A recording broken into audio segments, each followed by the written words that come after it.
And I am a very grateful person who's been invited by Tracy Heilers, who's one of the founders or the founder of the Coalition of Schools Educating Mindfully. And she invited me to really facilitate a series of conversations over the upcoming year.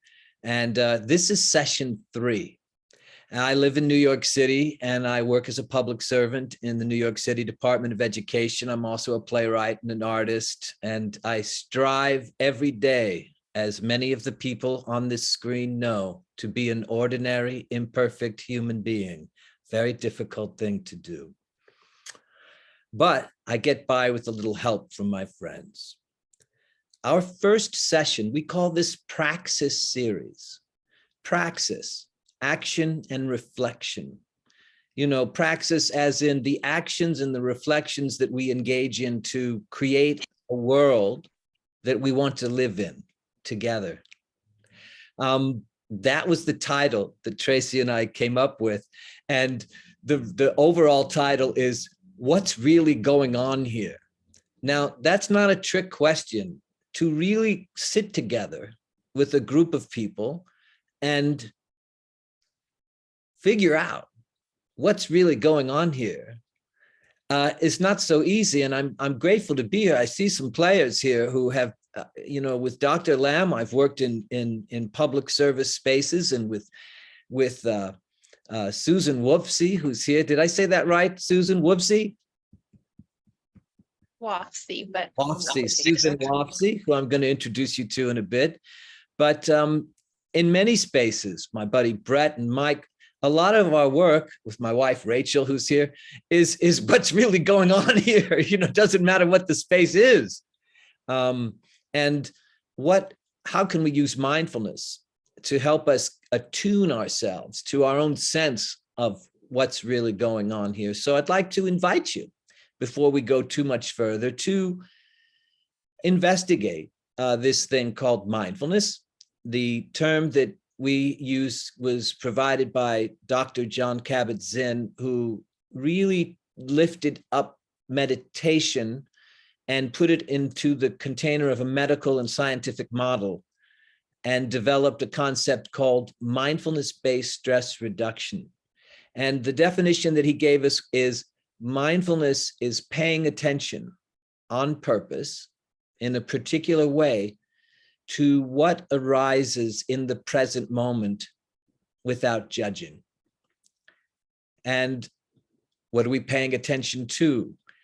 Well, we're sort of paying attention to thoughts, how thoughts arise and how thoughts go, or feelings, how feelings arise and feelings go, or physical sensations, how almost hard to describe sensations arise in the body, come and go. This is an internal practice of mindfulness in the beginning, but we can talk more about that. For now, I'd just like to invite you to, for a few minutes, join me in investigating this. And one thing to do is to just come to a comfortable seated position. Whatever's comfortable for you. We invite you to put your feet flat on the floor, a sense of your feet being grounded to the earth. And there's a sense of sitting, not sitting back and slouching, not slouching forward, but a sense of natural upliftedness, not sitting up straight like a soldier, but a sense of almost a kind of dancer's elegant extension of the spine without forcing it up towards the ceiling, as if there's a string gently lifting you up so that your head is like the peak of a mountain, and so the sky is above. We have this sensation of earth below, sky above, and us, human being, in the middle. And just sort of orienting yourself to that idea and giving yourself permission to come to a place of stillness and silence. It's not so much be quiet, not that kind of silence, but the kind of silence that you simply allow to come to the forefront. Not a kind of sit still stillness, but a kind of stillness that you allow to come to the forefront. Stillness and silence.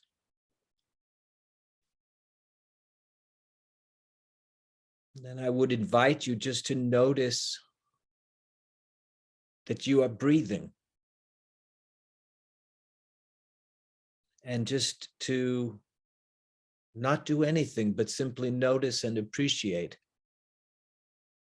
the way the breath comes in and the way the breath leaves the body. Your eyes can be closed or they can be gently open. And there's this sense of relaxing. Notice where you experience the breath. Do you experience it when it comes in at the tip of your nose, or in your chest, or in your belly? Where does the breath land for you?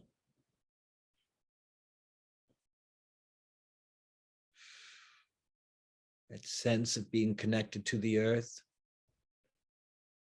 being connected to the sky, and connected to breathing.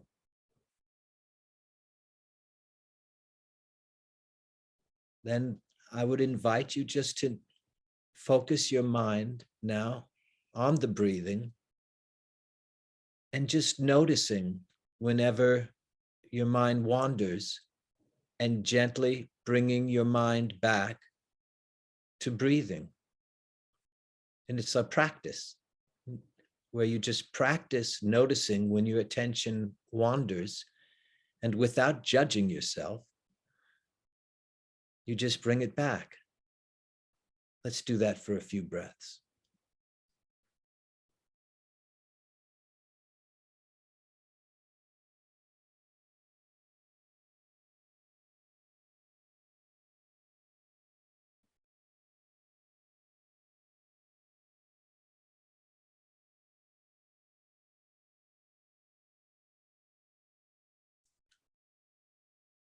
What's really going on here?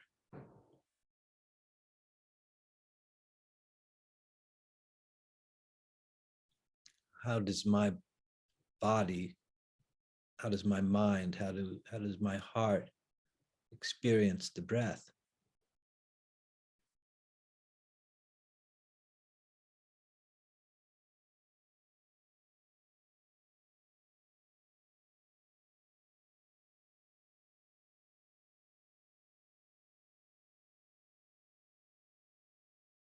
Breathing in, breathing out.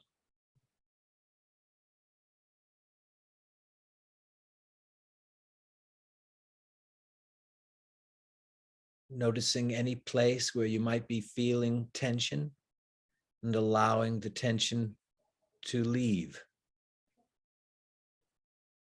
Mental tension, emotional tension, physical tension. You can send the inhale right to that place.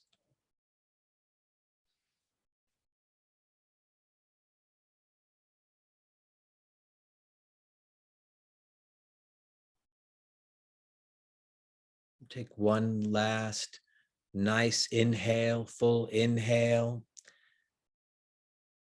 and a nice exhale. And I would invite you to wiggle your toes a little bit, and you could tap your knees with your fingers. You could take a nice stretch, whatever you need to do, whatever is what you need to do. I just offer suggestions. So welcome. This is the third session. Our first session on this Praxis series was about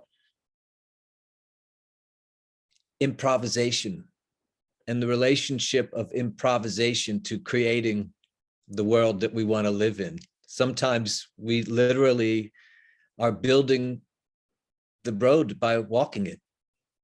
We're improvising, and we focused on the wonderful performance by Keith Jarrett at the Cologne concert, which he did, and we have it in the link, and you can Google it, but he improvised the whole thing. And then we had a wonderful conversation about how improvising sometimes is exactly the thing that needs to be done to create something that is of service to a world that wants to be. In the next session, we concentrated on story and the power of story, and we focused on the work of Dr. Robert Coles of Harvard University and the work that he did with Ruby Bridges when this little girl decided she was going to go to school. And this man, this Harvard psychiatrist who studied with William Carlos Williams and was very courageous, saw this girl taking an act of courage and had to find out the story. He started paying attention to the stories that children tell us about how life goes for them. And wrote, you can Google him and find out about his incredible work. And we spoke with Jim Hart, who's taught with Robert Coles and studied with Robert Coles, and wrote a book, his memoirs, on being married to Carly Simon, and in his marriage to Carly Simon, in the discovery of his story, realizing that he happened to be gay and he happened to want to be married to a man who he was in love with, and how the power of our stories not only help us to find our true selves, but help us to emerge in accordance with our being. We could pause there and simply let those two things land in the times that we're living in together, when there's so much intolerance and fear and just massive anxiety.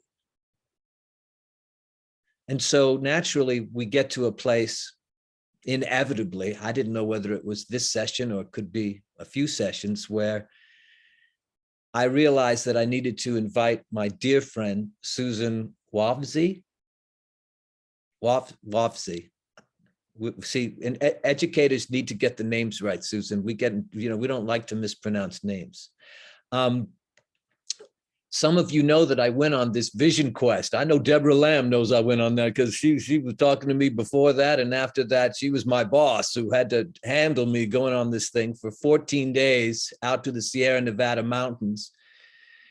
And there was a guide, 2 guides, and Susan was one of the guides.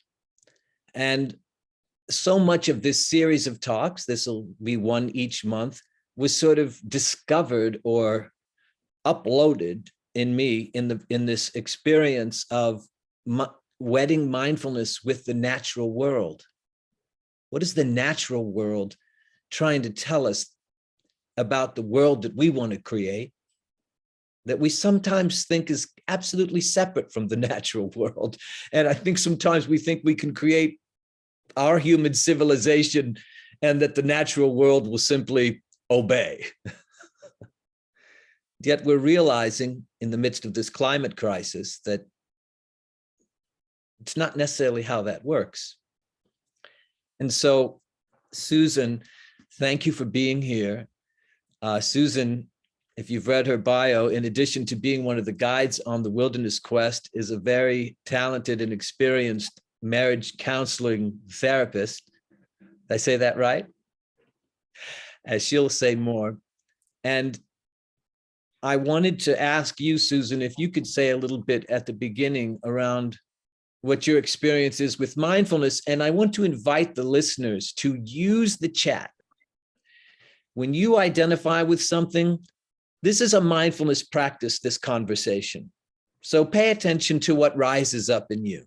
If a thought rises up in you or you connect with something, put it in the chat because we want to invite you into this conversation. Adrienne Marie Brown, the great organizer, says that whenever people are gathered together, there's a conversation that wants to happen that has never happened before. And it's our job to find it. So let's find it. And Susan, could you tell us a little bit about how you define mindfulness in the context of your experience in your life? Such a great question. And I feel really honored, Barnaby, that you thought of me. There is such an obvious connection between mindfulness practice and the natural world. And now we see this cute little doggy, but we saw Brett there in nature somewhere. Yeah, hi. And it's like, you just don't have to try as hard. So I think that, how would I define mindfulness? It's although I work now as both as a wilderness quest guide and as an associate marriage and family therapist. And so I'm completely immersed in kind of a therapeutic world. And I think the key question on my heart that is probably going to guide my life's work is, what is healing? How do we heal? And in particular, for me, that question is, especially for the modern time when we're living way outside of what the human organism, the human animal was kind of designed through whatever means to live in. Like, how do we live in such a complex world? How do we live with all the pressures? Like you're talking about, Barnaby, the climate crisis, it's so intense and we move so quickly and we're totally domesticated. We've domesticated ourselves, and there are things I'd never give up about that. But there are all kinds of disconnections that we experience because we're not living the way that we, I think on some instinctive, intuitive level, know that we need to be living. And one of those ways is in much, much, much greater connection to each other and to the natural world. And mindfulness to me is, because I haven't studied it as, I sort of study eco-psychology, but mindfulness to me in the simplest terms is in the moment presence. That's what I think of. I think of it as a goal to not be caught up in stories of the past or worries about what needs to get done or what terrible things may happen in the future, but just being right here in the present moment. And that is when we feel truly alive and well. So that's sort of my take on mindfulness and my introductory thought on why that is so much enhanced in the natural world. I was reading a piece on eco-psychology and mindfulness, and it's what you were saying before, Barnaby, that if mindfulness is about paying attention to your thoughts, your feelings, your bodily sensations, that mindfulness in the wilderness is a sustained kind of continuum of awareness. So it's just keeping your attention. I mean, and those of you who do, have a particular mindfulness practice like you do, Barnaby, it'll be really interesting to hear what that looked like when you were out on your quest.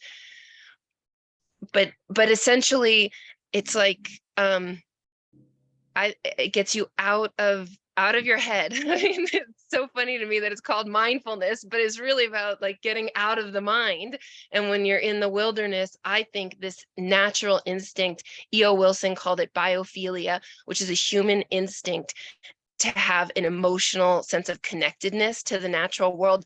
And I think that takes over and we just become immersed in this natural experience of being held by the place that we are in, takes us out of the past, keeps us from going to the future, and it's just sustained attention on what's around us. It's beautiful. Folks, feel free to use the chat. I know some players here.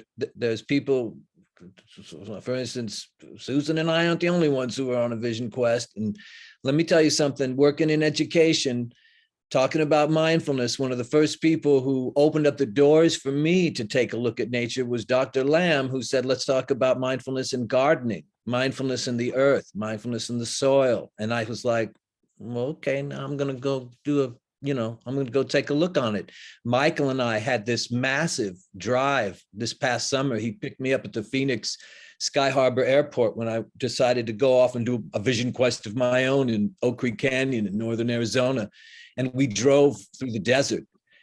Deborah lives in a part of New York State where there's a beautiful river. And she really wants me to see, we all have a visceral sense of this and everybody comes at this. But I think what happened for me, and just so folks know, Wilderness Quest, in the context of what the organization that Susan works for, what they are offering is a primitive. Can we say primitive? I don't like the word, but let me tell you something. There are no vending. No frills. There's no civilized accoutrements. You take a trowel with you, and believe me, you're not taking the trowel with you to plant tulips. You're out there in the elements, and what I want to say is that I did have my mindfulness practice, but once we were out there in the elements on our own, the sense of trust and confidence. In education, we talk about, and that's what the work with Deborah and I were doing as student support services, is how do we help schools realize the conditions for learning, right, Deborah? And how do we help create the causes and conditions for relationships of trust and confidence between teachers and students, and students and students. My experience, and Andolin, maybe you can identify, I began to establish a relationship of trust and confidence between myself and the natural world. I didn't need to be in an RV. I didn't even need to be under a tarp or in a sleeping bag a couple nights. And the stillness and the silence of the phenomenal world is not something you generate. It's something that's there. The blue sky is still and present for the clouds that are passing through. We have some fundamental aspect in being in that quest and having that direct, valid experience, and then folding in the indigenous ceremony, the Pan-American, the many different ways in which the wisdom holders and the ancestors, and I want to be very careful with that term because I know what it means to different people from different places. But I'll tell you this much, before I went on that vision quest, it meant something. And when I came back from that vision quest, it meant something else completely different. I called up a dear friend of Brett's and mine, who is a Choctaw elder. He's becoming a Choctaw elder. And the first question he asked me when we were driving back was, did you talk to the ancestors? Did you meet and I realized in some crazy way I had, and yet it was just in the phenomenal world looking at the stars one night. So on that note, Susan, can you explain to me what happened? Andolin, can you? I mean, it was really one of the most powerful facilitated earth-based experience in my life. And I left that experience feeling an incredible sense of responsibility to the natural world. But can you just tell me what was going on? It's amazing. So many pieces that you hit on through a question. But I guess I'm going to start with one thing that's coming up for me is, so you start with the premise for a quest, and this is pan-cultural. I mean, prior to the agricultural revolution, which was 11,000, 12,000 years ago, no culture, no human on Earth in all of our 6 million years of evolution from splitting off from our closest current living relatives, no one conceptualized that we were outside of nature. It was just the same way. A squirrel, I see squirrels by my house all the time. They don't think of themselves outside of nature. They are nature. They're part of nature. It's unquestionable. Their consciousness wouldn't allow them to even think of it as a question. But it's like, if you track the history of what's happened, like cultural evolution, which of course has radiated in so many different ways since the agricultural revolution. And then for those of us who live in the modern Western world, which prizes individualism above all else, it's of course, a materialistic kind of value system, but individualism is not the norm. Most people on earth do not live in cultures with a high sense of individualism. In fact, only 12% of the world's population lives in an individualistic society. They call them weird cultures: Western, educated, industrialized, rich, democratic societies, which, all of the focus is on the individual self and that, path that one is on, and usually not necessarily a growth path or whatever, but career path and like aspirational path, right? It's all about the individual. And this is in such extreme contrast to the rest of the world that lives in collectivist cultures. And now only 4% of the world lives in indigenous cultures. But that's where we all come from. We all come from a state of mind and being that is indigenous to the land, wherever those roots go back, wherever our ancestors, those long time past ancestors, they were all earth-based peoples. And so we actually, especially in the individualistic culture, we're living in like a tiny slice of reality, this reality in which kind of it's all about me. And what we say, you're talking about these kind of wisdom traditions that are brought into the quest ceremony.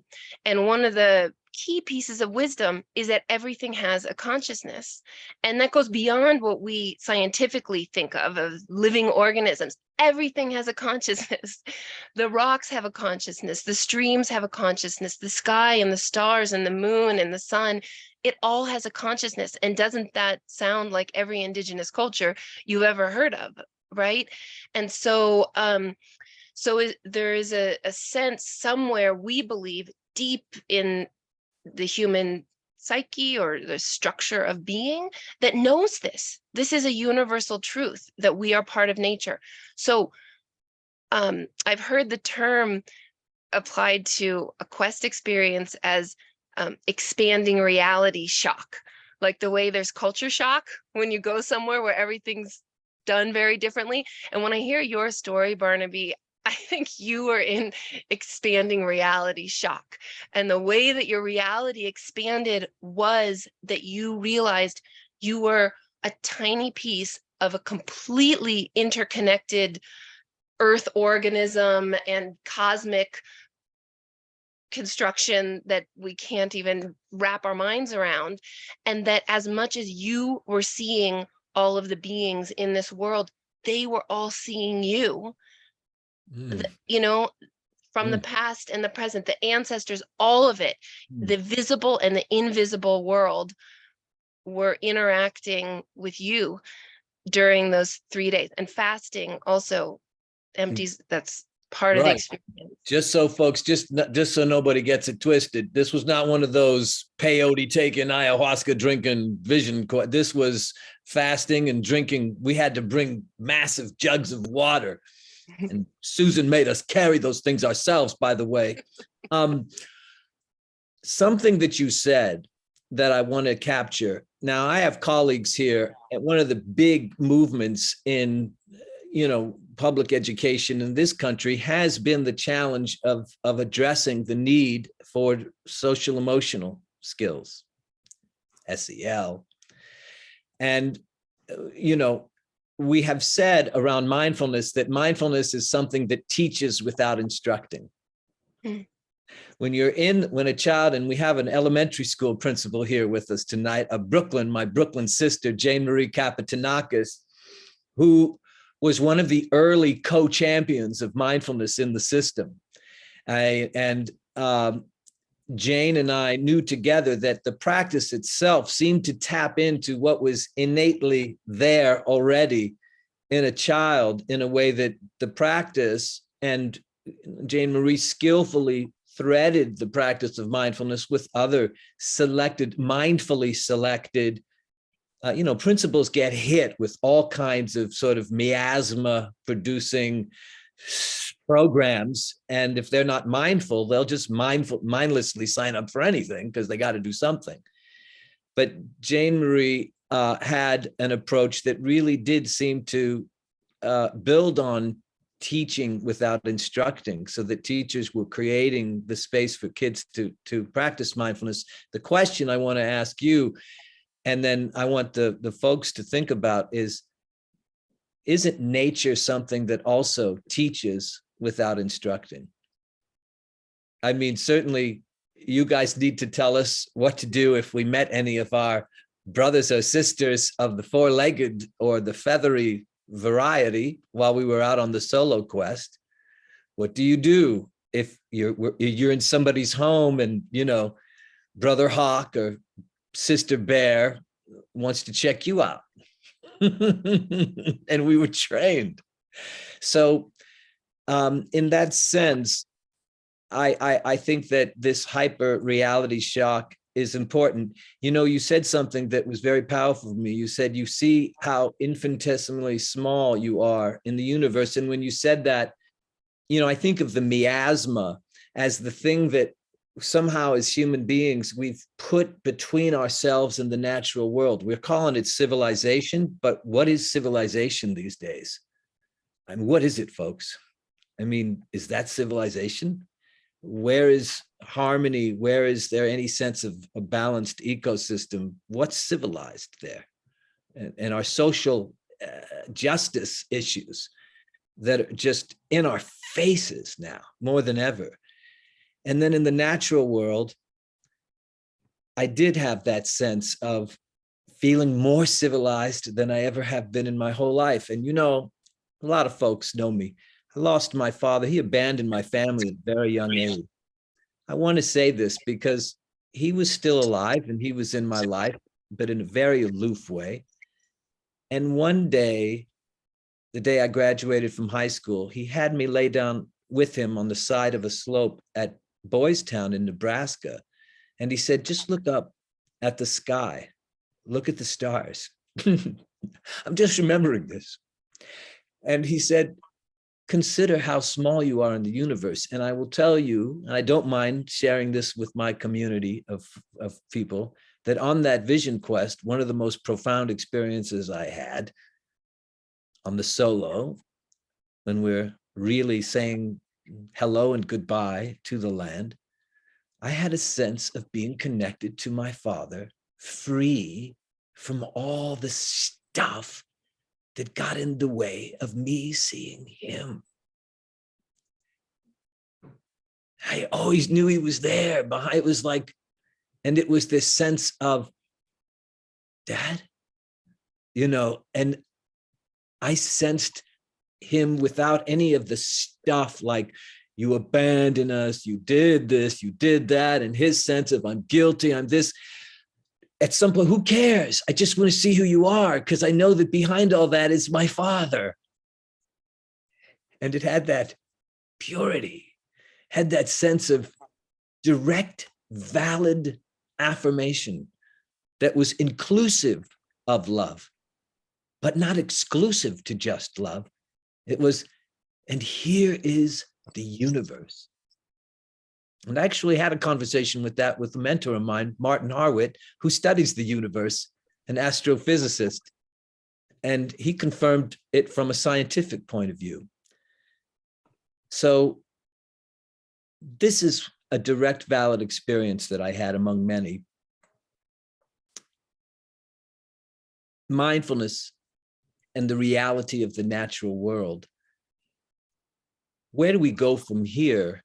We know that, for instance, I'm speaking to my colleagues in the New York City Department of Education. We know we have a chancellor who says, I want the kids to have more land-based experiences. He said that once or twice. And we know in New York City, we've tried to do things like the Fresh Air Fund, but that's not really what this is about. My niece went to a very advanced program in Vermont, which is a land-based college prep, but they all live on a farm. But this experience with you is more of almost like an outward bound type experience, but without some of the layered on textured sort of recovery stuff that can be part of the outward bound thing for teens. I'm throwing this out there for the community. What's your end game for this? Jane Marie, would you take a group of children or teachers who work with children on a wilderness quest? Or, Brett or Mike, do you have any experiences of the natural world where you had this sense of at one-ment? And also the same letters spell the word atonement, a sense of, oh, wow, we've really been ignoring this relationship that we have with you, this natural world. Barnaby, can I add one? I really want to hear also the answer to that question, those questions. But I want to mention when you said, I felt more civilized out there than I do, and other times, that I think the quality, as I hear it, as I hear you saying, you push past stories. It doesn't matter what all that drama was with your father, and you felt this incredible responsibility to the natural world, and that actually what I hear you talking about is maturity, right? And isn't that kind of part of when we were talking about social emotional learning, and I'm not in the education world, but part of it, how do we grow our young people up so that they can be responsible for themselves and responsible for the world around them, and to have that kind of sensibility in a culture that has a lot of challenges. We'll leave it at that. I mean, it's these classically, these rites of passages that are found throughout all cultures across time and space. They're often initiation ceremonies. I mean, they bring people into their sense of self as an adult, as a young adult, feeling a sense of direction, commitment, humility. I mean, right? Isn't that so much of what you're talking about? And then, and I know mindfulness does this too, even when it's done outside of the natural world, that there's something when you're deactivating a certain part of the brain that's kind of very much caught up in the personal story, that a sense of responsibility comes in, a sense of like a greater awareness. And I think that's amplified when the context is the natural world, where you really are aware of how much has been given to you through, I don't know, the truth of creation, and you want to give back. So that's some of what I hear in what you've just shared, Barnaby, is that for young people, for students, for any of us, that part of what can happen out there is initiation into a more mature, responsible stage of life. That's very good for young people. Yeah. And maturity with a deepened sense of childlike play. Right. When it's time to play, you appreciate the importance of playing. Okay, so I'm not going to force anybody to talk. I remember those teaching techniques. I can wait and let the silence be. But what's coming up for folks? There's no wrong response. There's just, what are your observations so far in this conversation? Hi, everyone. My name is Brett. And first of all, Barnaby, I just want to thank you so much for inviting me to this. You and I both know that, I mean, we both practice mindfulness meditation, and I started meditating when I was 16 because I had nothing else. My father was an atheist. My mother was a lapsed Catholic. And all she talked about was how much she hated the nuns. And she gave me a book one day, and I was doing what my father did, which is, I'd say I'm an atheist, until she gave me a book that made me realize that there was something much bigger than this. But that's not really the point I wanted to make. I grew up on the San Francisco Peninsula, but I grew up in kind of the country near Stanford. It was right down at the bottom of the Pacific Range in the woods, oaks and redwoods, and it was a magnificent place. It was a magnificent place to grow up. And I remember when they started building the 280 freeway, which is there was the Bay Shore, the 101, and then they built the 280 so that they could get more people up to San Francisco more quickly. And 280 was then declared the name of the most beautiful freeway in the country. And all I ever think about when I see one of those signs is, yeah, well, there's a reason for that, because you carved up some of the most beautiful land in the country. And I remember it went, the freeway, as they built it, went about 100 yards behind our house, and it cut me off from the woods. And I remember, when I was a little kid, I was 10, 12, when they started, bringing in the big, huge graders. And I never told anyone this, but I thought about becoming an eco-terrorist. And we're talking in the 60s. I wanted to go in and put sugar in the tanks of those big earth movers and destroy them so that they couldn't build this freeway and cut me off from this thing that was my lifeblood. And so that was the first thing that came up. And the other thing is that I want to tell you, I just briefly want to say is there was a story that there was a story. Sorry, I'm getting, you're breaking my battery's getting low. Breaking up a little bit, Brett. Am I breaking up? Yeah. I'm a writer, as Barnaby. You're breaking up on us, brother. We're gonna save that thought, Brett. You're breaking up. We can't hear you. We're gonna come back, but we're gonna deal with the fact that you can't hear us, but we're gonna have to wait, Brett, because we can't hear you at all. You're going in and out really bad. Can you hear me now? Yeah, but let's, if you don't mind, let's hold just for a second, Brett. Sure. I think we're getting a sense of what you're speaking about. I want to address this question of fear. Whether I'm living in the natural world or the civilized world, there's a great deal of fear in the world. And, fear can really encourage us to just live in an automatic world so that we never have to look at the unknown or anything that frightens us within or anything that frightens us without. And I feel that the civilized world provides us with a lot of structures that makes it possible to live in a kind of automaticity, is what the great psychologist Ellen Langer, who talks a lot about mindfulness in the Western world, mindfulness to address the incredible problem of toxic automaticity. And something that you said, Susan, was about consciousness. Now, in the education world, we might break that down as awareness or critical thinking or attentional focus or some combination of those. But it is something that I think, and I'm asking Deborah or Jane Marie to correct me, we do want to cultivate consciousness in our students. We want them to be conscious of the world. When we say pay attention, we don't want them to think that just sitting there and staring at us means that they are paying attention.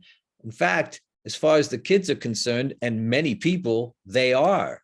But eyes on does not mean minds on, and they could be far, far, far away.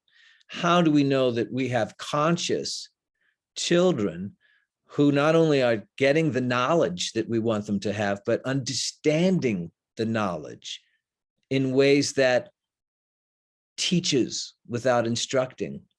When they make that connection, I feel that that's, for us as educators, the great unknown. even asking that question. I feel in some ways it's belonged so long, we've entrusted many of our organized religions with that responsibility, a kind of moral consciousness. And we're beginning to realize that we've got to find a way to help our children become aware of, because that awareness also helps me gain confidence in my capacity to face the unknown, to mature. If you tell an adolescent kid they have to mature, that's like telling them they have to go into the great beyond. That they see what that world looks like. They see the adult human beings are not necessarily having such a good time and don't necessarily know how to get along with each other at all. How is that maturity? It's a question I'm asking. Jen, you've got something. Now, Jen, I didn't see your face, otherwise I'd be calling you out more, but they're in a different world with different dangers. Hi. Hi. I deal with high school students. My name's Jennifer Corton and I'm an assistant principal. And I think that high school students are just in a completely different world from us. So their social world is so prominent in their brain that for them to drop that, and it's risky. And it's funny because I was just listening to someone talking the other day about how they're in a psychology class and they're not allowed to, they don't feel like they can speak their mind because they know that other people will think things of them. And a lot of times as teachers will go in and say, this is a safe space, as if just saying it's a safe space makes it a safe space. But kids know it's not a safe space because this kid's over here that's listening, and this kid's over here that might be recording them. And there's like a whole social network that teachers don't see, that adults don't see. So it's funny that you're even saying, that the adults have screwed up the world for them when they don't even see the screwed up world half the time because they're in their own world, They're not conscious. It's like when Susan Well, was saying that they're hyper conscious of something else. Yeah. Well, listen, I know Tracy has 2 boys. I know Deborah has two girls and a son. There's some parents in the room here, Jane Marie, Mike. I don't know what the answers are. I'll come back to the question. What's really going on here? How can the natural world be an ally? How many of us even regard the natural world as an ally in helping us raise our children and becoming conscious, mature people? Deborah, what's going on over there? Hi, everybody. I can talk about how, this will impact children, but I want to tell you, one of the things that's been on my mind is how this can really help seniors to ensure that they are still active in terms of mindfulness. I will be on my next birthday 65 years old, and I spent a number of years taking care of my parents who had dementia prior to their passing. And as I get older and I go up a staircase and I forget completely what I went up there for, or I put down something and can't find it, I become concerned about my own mental welfare. And so mindfulness I see as a tool, as an opportunity to remain active in the moment, to remain conscious of what I'm doing, to remain well as I proceed further into my senior years. And so this is something that I think that's been on my mind. Hear, hear. Beautifully said, and thank you. That's why Deborah is a good leader for me, because when she speaks, she tells me what the next piece is. Now, does anybody know the TV show Reservation Dogs? I'm telling you, if you want to see how children who are of indigenous heritage come to terms with the natural world, and perhaps the most powerful way they do it is through the relationship they have with their elders who are preparing to die. And that's still one powerful, direct way that the natural world comes into our civilized, toxic, automatic, I'm going to live forever, I can do whatever I want to the planet. And that's where the natural world says, I'm going to help you do this if you pay attention. You're going to have to die now. You can do this gracefully and naturally, or you can do it kicking and screaming, right? I mean, I'm with you, Deborah. Some of those things are kicking in. And I feel like that is the way that children relate with our elders. I wonder if more emphasis on that opportunity for children to see the profound impact or to have that direct, valid experience. I know as a kid at Boys Town, we all worked with the elderly and the elderly worked with us. And it created a great deal of confidence in us about something fundamental in the same way that the natural world, we knew these people were old. We went to their funerals. We sang at their funerals. We saw them. Some of us were there when they died. We had a reminder about a fundamental experience that we all have in common that nobody needs to be afraid of. And yet we cover it up with so much stuff that sometimes it doesn't seem that anybody can get past it, to have this kind of natural acceptance of what is. What's really going on here? This. What are we so afraid of? To be with each other, to look in each other's eyes. We have very talented kids in the New York City Department of Education and in all of our schools across this nation. They don't know how to be with each other. And it's not just because of COVID. They don't know how to be with each other past bias, past this toxic automaticity that we have to dismantle it, I feel, Susan, in our civilization. We have to be willing to look at it, Deborah, and talk about it. Nature, when you take kids out into the natural world, it's off the table. They right? go to what is real. I mean, Jen, I so appreciate what you brought into the conversation. And there's a developmental just reality of people at that age, high school age, being much more consumed with peer. That's not going to be different for Indigenous societies or modern Western societies, whatever. That is developmental. But I think what I'm hearing from Deborah and from you, Barnaby, is that the culture means that, I mean, we say in this questing world that young people are trying to initiate themselves. We don't have initiated elders. The society is not being guided as a whole by elders who carry the values that are worth transmitting from generation to generation.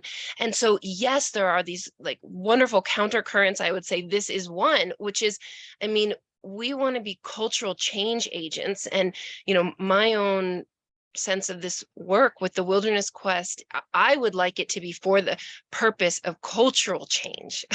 But so Jen, what you're talking about is like, it's just a bunch of young people who are totally absorbed in each other and in their own status, which, you know, and that's not the natural way. The natural way is to respect all elders and to kind of be attracted to what you might advance into. But like you say, Barnaby, they're not attracted into what they might advance into. So it's a little bit of a leap of faith of, okay, so we take them out into the wilderness and then somehow they see things differently. But I think that's what Barnaby's experience is, that expanding reality shock happens for everyone, because our view is that it's an instinct. It gets turned on when you go out there and when it's created in an environment that truly is safe, you know, that is, you're held by Mother Earth. So there are a lot of pieces to it, but yeah, I really respect the concerns and the observations. And I think it's just more signs of the non-intact culture that we have. I would also want to just kind of chime in from the elementary school point of view. Yes, please. You know, Barnaby, you asked you know, would I want to take my staff on something like this? You know, we always have to remember we can't ask our staff to teach something to their children that they haven't had the opportunity to experience and learn and come to understand themselves. And so like that's a big layer of it. And being here in the city, in the midst of our urban environment, one of the things and one of the ways that we kind of make a nature connection for our students is that if we can recognize that there's a transformative power in mindfulness, we also need to recognize that there's almost like a transportational connection with nature. And so it really can begin very, very small ways. Like one of the things that I really encourage teachers to do is kind of like a little brain break or change up in their day or when their kids need, is to kind of use a video to take them on an awe walk, as they refer to it out of Greater Good Science out of Berkeley. They refer to the awe walk. And whether that's a video of seeing, you know, the ocean waves and when just watching that, fish swimming in the ocean, there's millions of these little pieces, little videos that you can bring to children. So while I can't necessarily take them all to see the magnificent redwoods or to, you know, have that moment out on the ocean, I can take them with a video to just give them that few minutes to transform, to reset. And then even here in our own city, that same kind of thing of bringing their attention, their awareness to, you know, asking children, you know, did you see, what shape did you see the clouds this morning on your way to school? What shapes did you see? How many birds? What color were the leaves? You know, just questions like that can help to reframe so that we realize that nature really is all around us, and the beauty of it and the connection can be very real in all of our days if we just focus our attention. So thank you. Listen, we're at 8:01. We want to move towards, first of all, just thank you, Jane Marie. Boy, let me tell you, now we're ready to go out to dinner and continue this conversation. And I guarantee you, if you were with Dr. Lamb and I, that's what we'd be doing. We'd be going out to a New York City, right, Deborah? So anyways, there is so much hope. There are so many great people around paying attention. I want to read something to you, and then I think we'll wrap this up. By the way, Tracy and I like to always give a kind of assignment for people to do so that their PD hours have some grit to them. So how about everybody commit to going on an awe walk over the next month? Not a, you know, an awe walk. Go AWE, right? And what brings you awe from the natural world? And see if you can bring one of the children with you. I know Deborah, and you know, but there's something I want to read to you. We are living in a period of overlapping social, economic, and environmental crisis, accompanied by failures in public systems and institutions. It's not surprising then that when we attempt to engage in social change efforts, many of us feel like we are on a seesaw, swinging from outrage to overwhelm. For those who are just beginning their social change journey, to those who are weary and disillusioned, how can we effectively anchor our commitments to equity, solidarity, and justice? The key word for me is anchor. And we know that in a mindfulness practice, we actually learn to use the breath as an anchor breath. So that while we're practicing mindfulness, the breath is like the anchor. And if the mind begins to wander out to sea into some narrative or some story that we begin to get into our heads, and we're in the miasma, we have the anchor of the breath that keeps us from drifting away. And we learn how to become the sailors and the captains of our own ship. The next step is we have to learn how to sail with others and take care of our crew, you know. Consciousness and the natural world. I think mindfulness, and I want to close on this because I don't want to waste people's time. Tracy might want to say a few things, but I think that mindfulness is a practice that goes to that place that honors the interdependent relationship of us as human beings living in a civilized world, in a natural world. And we find a consciousness that helps us to understand that we are similar, different, and ultimately inseparable from other living things on this planet. And it's not a violation of anybody's philosophical or religious beliefs to acknowledge that and together take some kind of responsibility for it. Because the one thing that I came off, I was more in a relationship with the natural world. It's not fire seasons in California, it's fires all year round now.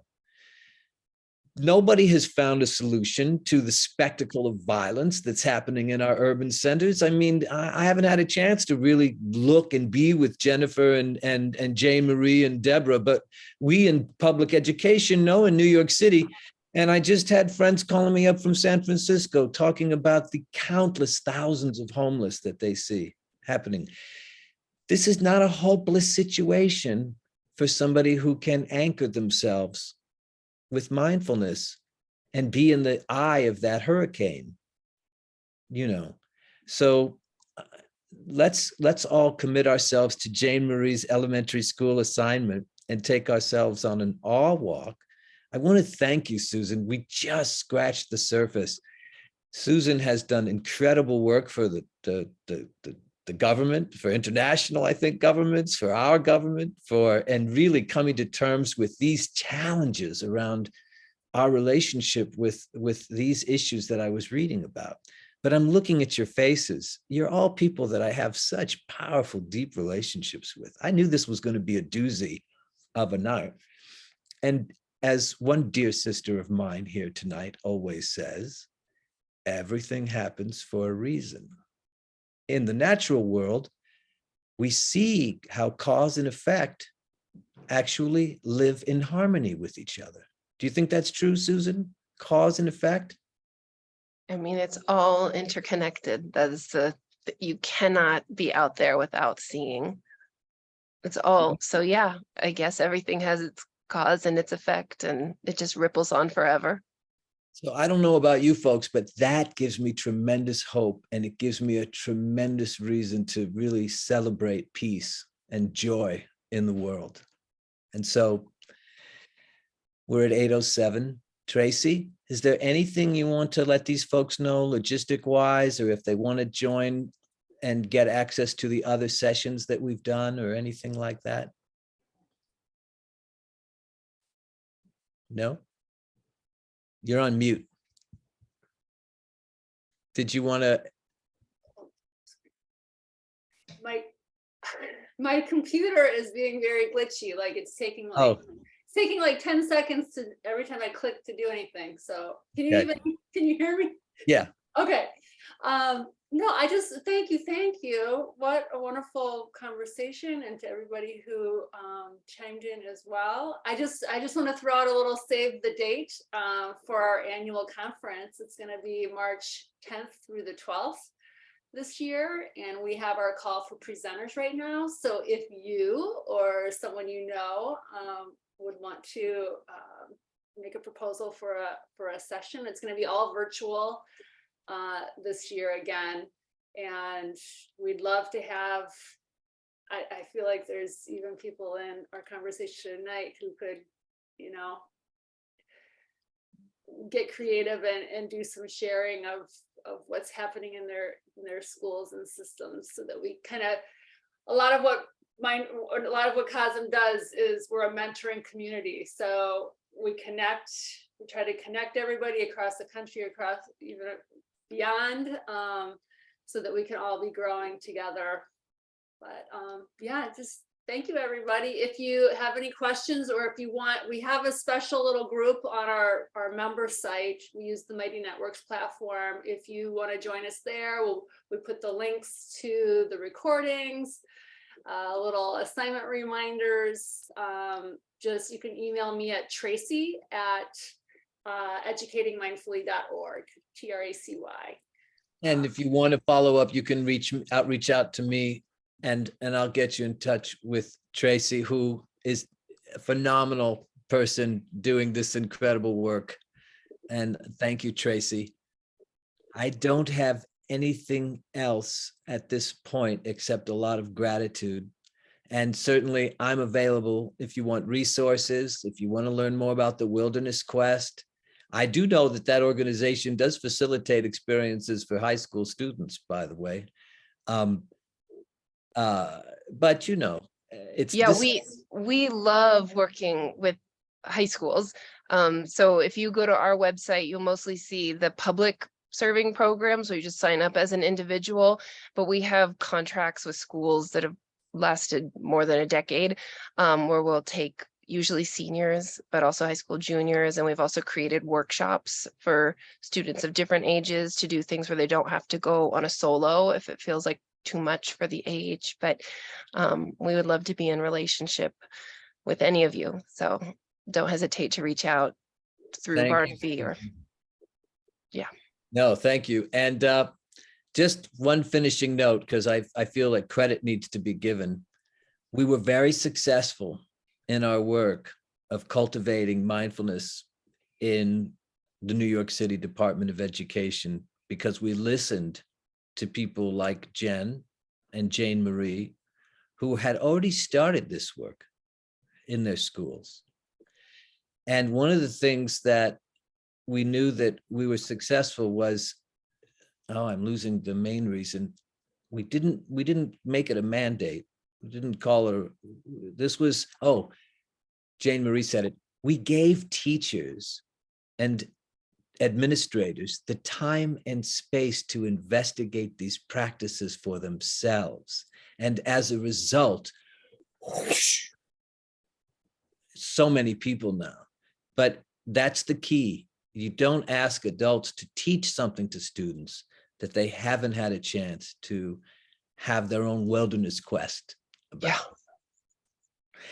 I have a lot of love and honor, so thank you, everybody. It's been great. You're all dismissed.